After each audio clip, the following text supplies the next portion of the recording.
اب ایسا نہیں ہے کہ موروکو کا حصہ ہونے کے باوجود صرف سیوٹا ہی ایک ایسا شہر نہیں ہے جو کہ اسپین کے کنٹرول میں ہے، بلکہ اس طرح کا ایک اور شہر ہے جس کو کہتے ہیں ملیلا۔ یہ دونوں علاقے یورپی یونین کی افریقہ کے ساتھ اکیلی زمینی سرحد ہیں، یعنی اگر کسی شخص کو افریقہ اور ایشیا سے یورپ کے اندر انٹری کرنی ہے تو یہ اس کا بارڈر ہے، اور اسی وجہ سے ہر سال ایشیا اور افریقہ کے ہزاروں لوگ اسی بارڈر کو کراس کر کے یورپ کے اندر انٹر ہوتے ہیں، جس کو ہم کہتے ہیں ڈنکی لگانا۔ مطلب ایک ایسا خطرناک پہاڑی اور سمندری راستہ، جان لیوا راستہ، جس کے اندر زیادہ تر لوگ اپنی جان کی بازی ہار جاتے ہیں۔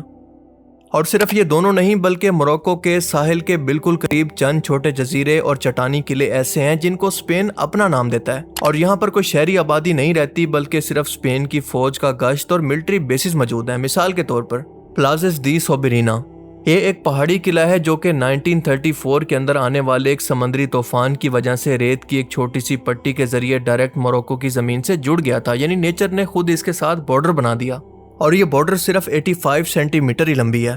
اس کے علاوہ الحسیمس آئی لینڈ اور اس کے علاوہ شافرناس آئی لینڈ، یہ 3 جزیروں پر مشتمل ایک گروپ ہے جو کہ موروکو کے شہر نادور کے قریب ساحل سے صرف 3 کلومیٹر کے فاصلے پر موجود ہیں۔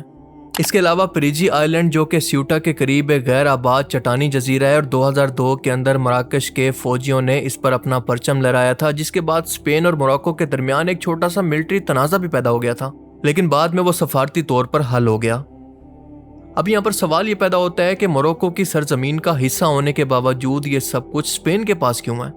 اس سوال کا جواب جاننے کے لیے ہمیں جانا ہوگا سال 1492 کے اندر، جب اسپین کے مسلمان حکمرانوں کا آخری علاقہ یعنی گرناطہ، جس کو گرانڈا بھی کہتے ہیں، 500 سال کی حکومت کے بعد ان کے ہاتھ سے نکل گیا، جس کو سکوت اندلس بھی کہا جاتا ہے۔ تو اسپینش ایمپرر یعنی کیتھولک شاہی جوڑے نے یہاں کے مسلمانوں کو واپس افریقہ کی طرف دھکیل دیا۔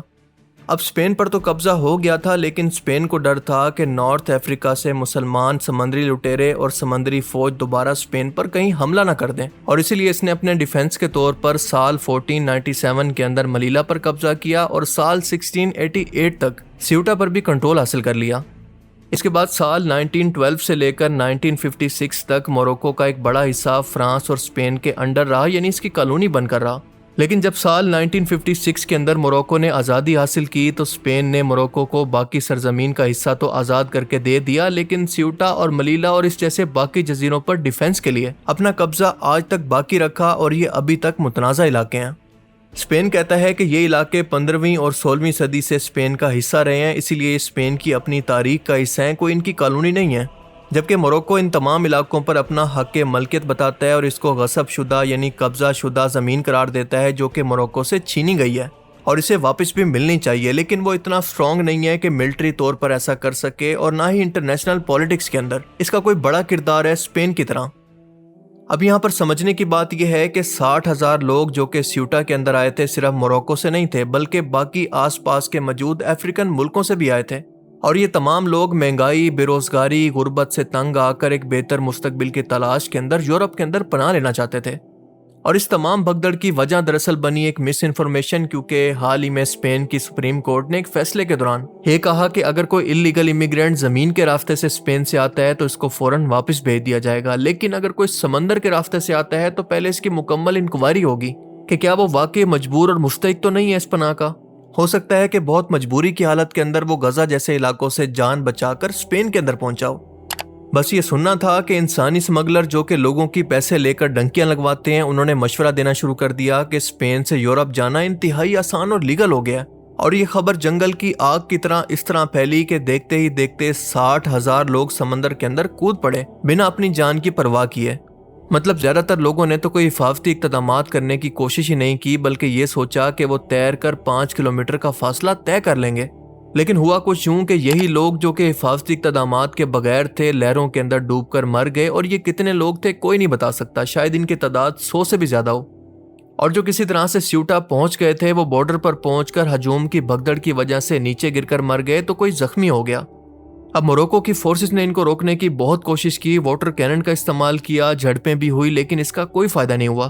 لیکن پھر آخرکار اسپین نے نیشنل ایمرجنسی لگا کر یہاں پر فورسز بھیجی، اور اب ان لوگوں کو پکڑ کر واپس بھیجا جا رہا ہے۔ دیکھیں یہ سب کچھ پہلی بار نہیں ہوا جیسا کہ میں نے اوپر بتایا، بلکہ اکثر ایسا ہوتا رہتا ہے، کیونکہ یہ ایشیا اور افریقہ کا ڈنکی روٹ ہے، تو یورپ جانے کے لیے اکثر اس طرح کے معاملات یہاں پر ہوتے رہتے ہیں۔ لیکن اب کی بار یہ معاملہ اس لیے زیادہ ہائی لائٹ ہو گیا کیونکہ یہ بہت زیادہ لوگ تھے اور اس کی وجہ سے بہت ساری کیجویلٹیز بھی ہوئی، یعنی بہت زیادہ لوگ مارے بھی گئے۔ اور سمندر کے راستے تیر کر آنے کا مقصد بھی یہ تھا کہ وہ لیگل امیگریشن کے لیے اپلائی کر سکیں۔ اگر لیگل طور پر دیکھیں تو بلونچ ایک شہر ہے جو کہ موروکو کا شہر ہے اور یہاں سے اسپین کے لیے فاصلہ انتہائی کم ترین ہے، جو کہ 1 کلومیٹر سے بھی کم بنتا ہے۔ لیکن لیگل راستہ ہونے کی وجہ سے موروکو اور اسپین کی دونوں کی سیکیورٹی فورسز کی انتہائی سخت یہاں پر نگرانی ہوتی ہے۔ وہاں پر اونچی باڑیں، ڈبل فینسنگ اور فورسز کی گشت بھی بہت زیادہ ہوتی ہے، اسی لیے ان تمام لوگوں نے مل کر ایک ساتھ سیوٹا میں داخل ہو کر اس کے بعد یورپ کے اندر گھسنے کی کوشش کی تاکہ اتنی بڑی تعداد کو فورسز مل کر بھی نہ روک سکیں، اور ہم نے دیکھا کہ بالکل ویسا ہی ہوا۔ آپ ذرا ویسٹ کی منافقت چیک کریں کہ یہ وہ لوگ ہیں، یعنی یورپی یونین نے مل کر دنیا کی سپر پاورز کے ساتھ مل کر ان کے ملکوں کو تباہ کیا اور اب ان کو امیگرینٹ کے طور پر قبول کرنے کے لیے بھی تیار نہیں ہے۔ 21ویں صدی میں دنیا جہاں پر مارس تک پہنچنے کی باتیں کر رہی ہے، وہیں پر دوسری طرف غربت، معاشی بدحالی اور محض ایک افواہ کے سہارے انسان اپنے اور اپنے بچوں کی جانیں داؤ پر لگانے پر مجبور ہیں۔ سمندر کی لہروں میں ڈوبنے والے، دم توڑنے والے 57 سے زیادہ لوگ ہمیں یہ یاد کراتے ہیں کہ جب تک دنیا کے اندر معاشی ناانصافی، غیر قانونی سمگلنگ اور اس کے علاوہ ناانصافی کا یہ دندہ ختم نہیں ہوتا، سیوٹا اور ملیلا کی یہ دیواریں یوں ہی بے گناہ انسانوں کے خون سے رنگتی رہیں گی۔ اللہ تعالیٰ سے دعا ہے کہ اس سفر کے اندر جان گنوانے والوں کی مغفرت فرمائے اور ہر ایک کو اپنے گھروں کے اندر امن اور روزگار عطا کرے۔ آمین۔